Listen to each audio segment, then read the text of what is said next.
Magandang araw po, a blessed day sa ating lahat. Ngayon we'll be having a short talk on the basic information. Ano ba itong PNPA? Philippine National Police Academy, Tagapagkalinga Class 1991. May tanong kasi ang ibang kamag-anak and even my children tungkol dito sa isang liham, sulat na walang pirma, a draft of unsigned letter circulated in the social media. At nakalagay dito, portion of it is stated, we, the members of the PNPA, Tagapagkalinga Class 1991, the impeachment complaint, in our opinion, is a blatant political persecution to harass. So yun ang nakalagay dyan. Of course, relatives are wondering whether this is from us, totoo ba ito? And they know it. They ask me because they know that I am a regular member of the PNPA, Tagapagkalinga Class 1991. And yes, I graduated from the Philippine National Police Academy. And I belong to Tagapagkalinga. That is the name of our class. And we graduated in 1991. Yan. Sabi ko kasi sa kanila, sa mundo ngayon ng social media, araw-araw yan. Napakaraming mga nagbabagang balita. Circulation of information in the different social media platforms. Kaya sabi ko, napaka-importante na malaman nyo muna yung basic information, so that you will be guided in having a better and truthful discernment para magkaroon ng mas makatotohanang pangunawa. Yan. So ngayon, we will going to talk yung basic information on what is PNPA, Tagapagkalinga Class 1991 in relation with that letter. Yan. Yun ang ginamit ko so that they decided after giving to them the basic information. Okay? So the Philippine National Police Academy is a government institution. It is a government learning institution. Of course, it was created by law. And it is funded by the national government from the taxes of the people. Automatic naman yan. The main function of the academy is to conduct 4 years cadetship program leading to the degree of Bachelor of Science in Public Safety. Yan. Upon graduation of the cadets, they will be conferred, they will be appointed with the rank of lieutenant, police lieutenant, and they will be distributed in these three bureaus of the government. In the Bureau of Jail Management and Penology, in the Bureau of Fire and Protection, and mainly, karamihan sa mga graduates are being assigned in the Philippine National Police. So that is the cycle. Meaning, the academy serves as the main source of lieutenant, police lieutenant, and they are being distributed in these tri-bureaus. Yung sinabi natin, they are projected as leaders. Of course, they will start in the tactical level, small unit leadership, and later on from the operational. And as they go along, pag nag-senior na yung mga yan, they will go on the strategic handling of the organization. So yan. The academy is open to all Filipino citizens, regardless of political affiliations, regardless of political inclinations. Yan. It is open to everybody. Therefore, the nature of the academy, the nature of the PNPA as a government learning institution is apolitical. It is non-partisan. Yan. It is an apolitical government learning institution. Anong ibig sabihin ng apolitical? It is neutral. Yan, meaning the academy is open to all Filipino citizen. Yan. Paano naman yung mga classes? If the PNPA is an apolitical government learning institution, paano naman yung mga classes that it produces? Gaya ng PNPA, tagapagkalinga class 1991, naka-attach kasi doon yung name ng alma mater, yung PNPA. Tapos idugtong mo doon yung name ng class. So we had already established clearly that the PNPA is a government learning institution having the nature of being apolitical. Ngayon yung mga classes like tagapagkalinga, of course, all the classes becomes bodies or instrumentalities of PNPA. And it will carry the very nature of PNPA as an apolitical institution. Therefore, tagapagkalinga class, the name, using the name, tagapagkalinga class 1991 is an apolitical body and instrumentality of PNPA. Isa ngayon nga the PNPA is already one of the office and or units of the Philippine National Police. And the Philippine National Police is a law enforcement agency having the nature of an apolitical institution. Yan.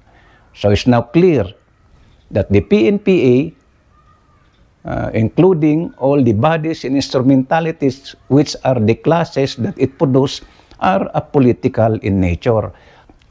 Paano naman yung mga members? Yan, yung mga graduates. Paano naman yung mga ito? Yan, that is the next that we are going to discuss. Apolitical na yung institution,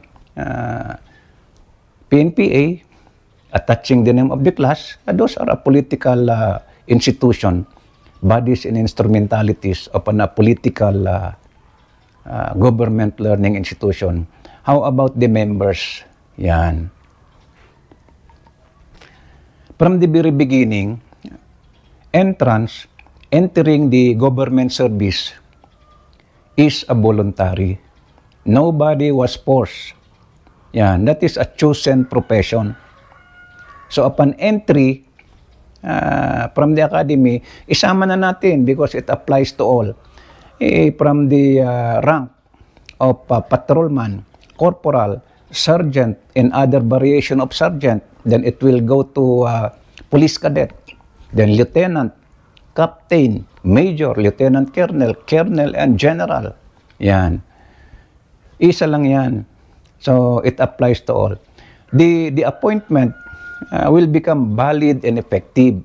Your appointment as either patrolman, corporal, and so on, as a police cadet, your appointment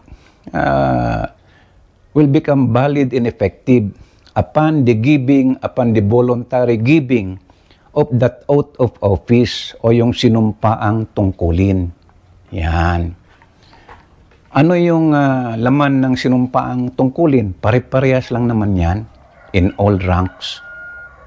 Yan. Ang pinagkaiba lang dyan, wag mo nang isipin yun. The names at saka yung mga position or rank, yun lang ang pinagkaiba. However, the one that you are giving, the oath that you are giving, ay isa lang yan. Isang sentence lang yan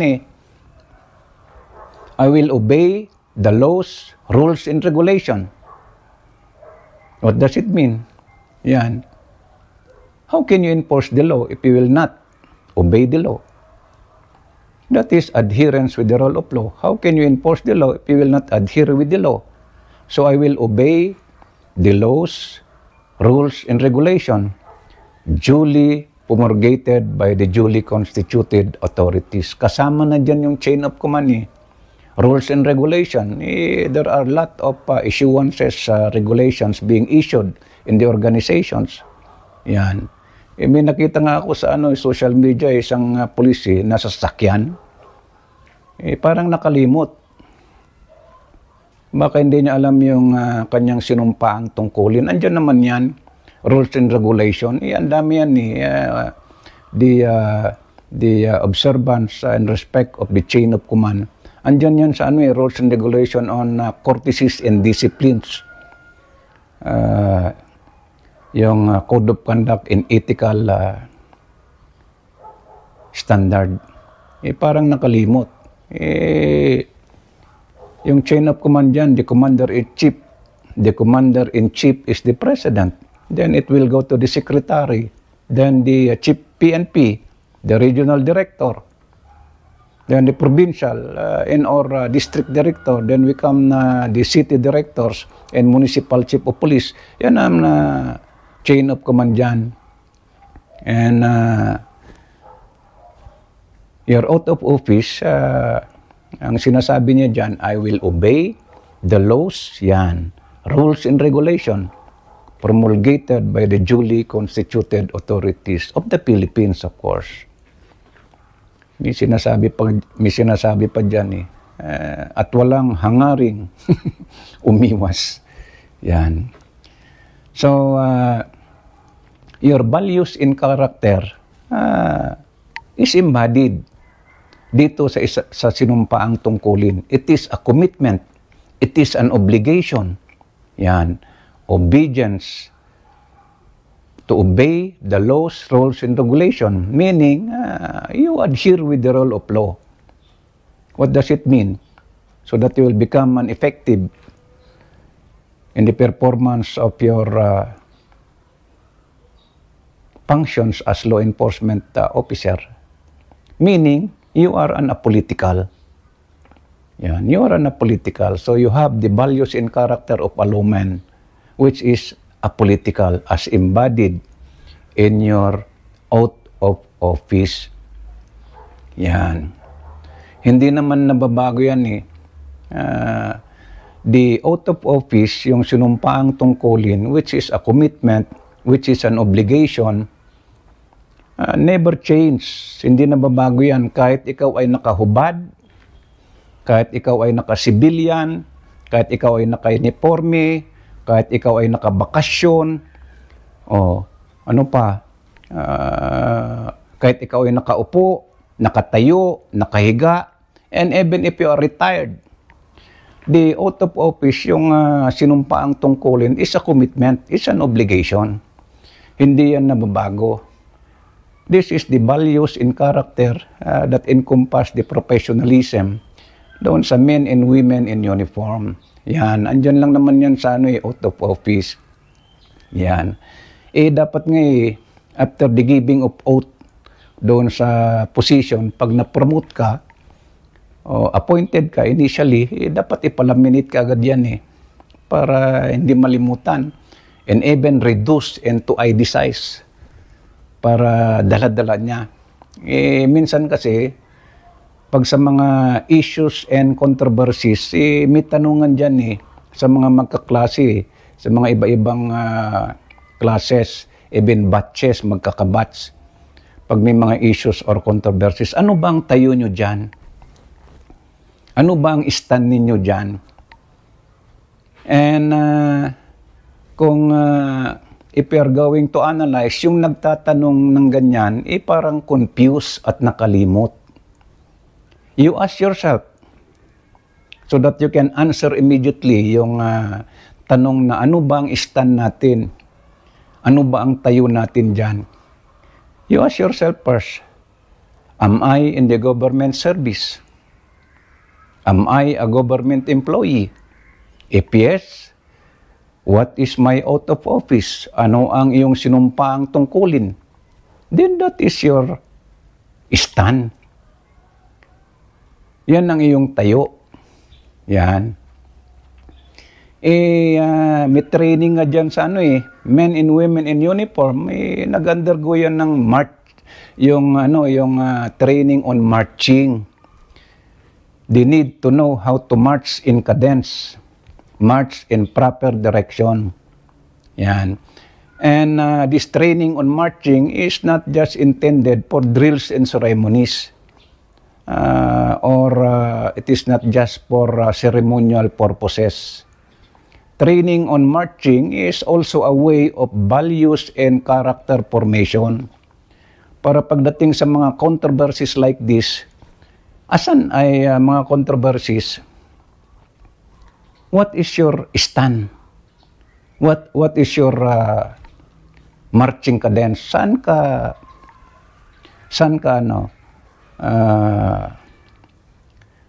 sasampa?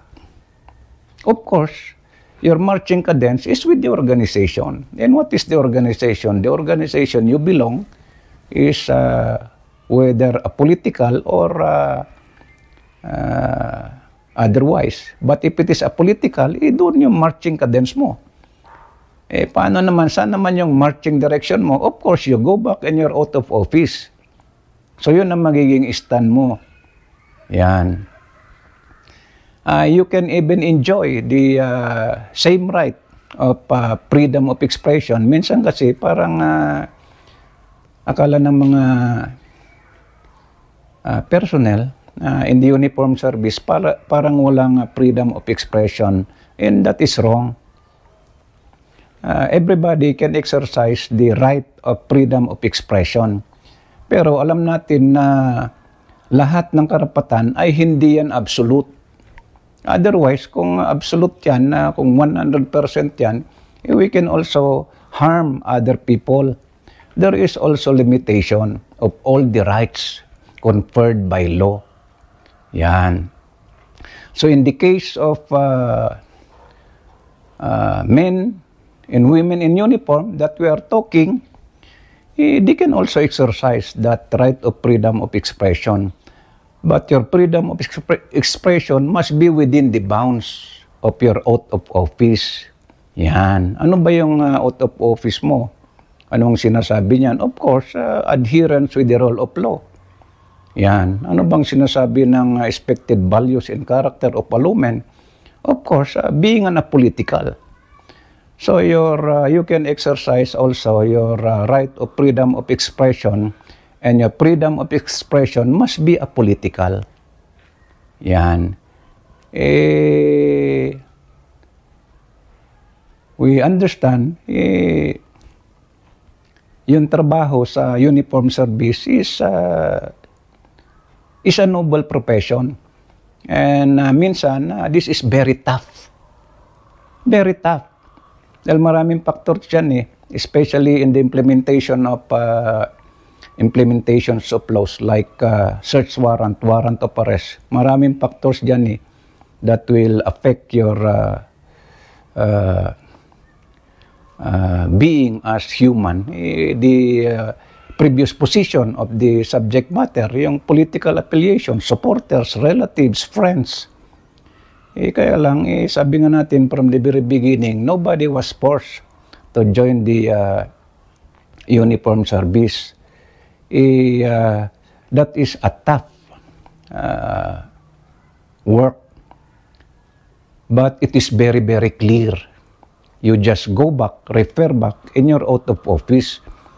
Tignan mo lang yung sinumpaang tungkulin, and you will always be in proper cadence and in proper marching direction. Yan. Okay? So, we now establish that the PNPA, the Tagapagkalinga class, is an apolitical institution and an apolitical body or instrumentality of an apolitical institution. And the members, their values in character as a lawman, as a law enforcement officer, as embodied in their oath of office sa kanilang sinumpaang tungkulin, is also apolitical. That is a commitment. It is an obligation. And non-performance of commitment in or obligation is grabe yan. Constitute grave misconduct. Wala naman nagpilit ng una Tapos binigay mo, sinumpaan mo, pinagsweldohan mo. Yan. At I will. Sabi mo dyan So, that is your marching cadence. Saan ka ba Saan ka ba, no? Di ba ang cadence mo is with the organization? Asan ba yung marching direction mo? You go with your oath of office and you will never be in wrong cadence and you will never be in wrong marching direction. Yan. So it's very, very clear na yung PNPA in Tagapagkalinga class as an institution is an apolitical. And the members has the values and character of being apolitical. Yan. So that letter is a mistake. That is not an official letter of the PNPA Tagapagkalinga class 1991. Yan. Well, our class as an evolved association being registered with the Securities and Exchange Commission, our class is governed by our board of officers. Pwede naman ipack-check yan eh. Yan. Kung yung paggamit ng pangalan ng alma mater and the name of the class, which is an apolitical, and the members, which also an apolitical, this must be included in the order of business as an agenda of a meeting for this purpose. Yan. And the board will resolve it and it must be ratified and or approved by majority of the members of the class. Wala naman nangyari. Wala naman ganun. At saka imposible yun. A political body and a political members. Tapos yung gagawin mong statement is beyond the nature of your institution and beyond the values and character of the members. Yan. We do accept and we have adopted and honorary members, and we value and we support all members. We support in so many ways, but not beyond the nature of the nature in values and character as a political. Yun naman yung ano doon. And I mentioned yung retired. Maliban na lang if you resign. Because resignation is a withdrawal of allegiance. A withdrawal, ayaw mo nang ma-attach to the organization where you belong. Yan. Pero kung hindi ka naman nag-resign, you need to abide, and as long as you are part of the institution, you need to abide. Yan. Kahit yung retired, yung retirement hindi naman withdraw yan yung yung allegiance mo diyan eh. Because in retirement, the retiree is still going to volunteer. I will still going to perform voluntary act. That is the submission of supporting documents to avail with the monthly pension from the national government. What does it mean? It is a manifestation that you are still part of the government where you had started. Yan. Therefore, choice na yan, sabi nga na natin from the very beginning, you need to live with the very nature, with the very values and character of being a political. Even if you are retired,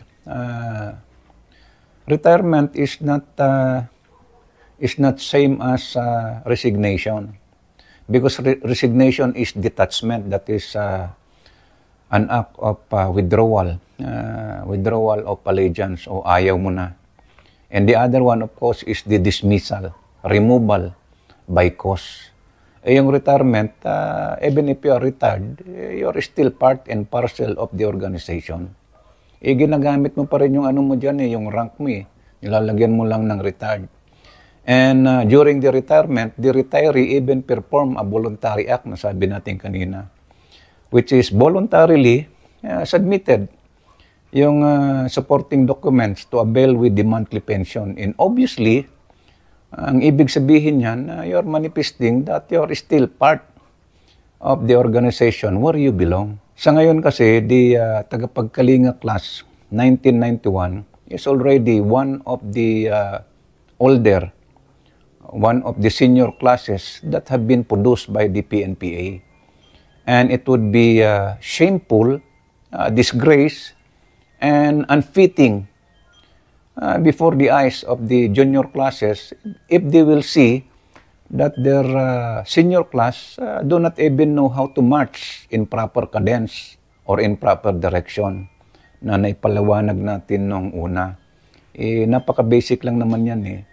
So, an institution and a members dwelling in the nature of being a political is very, very clear.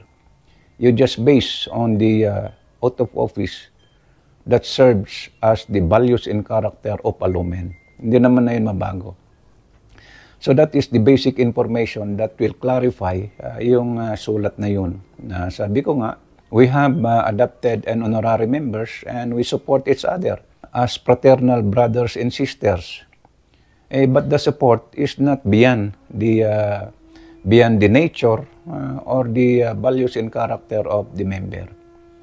Thank you very much and hanggang sa muli.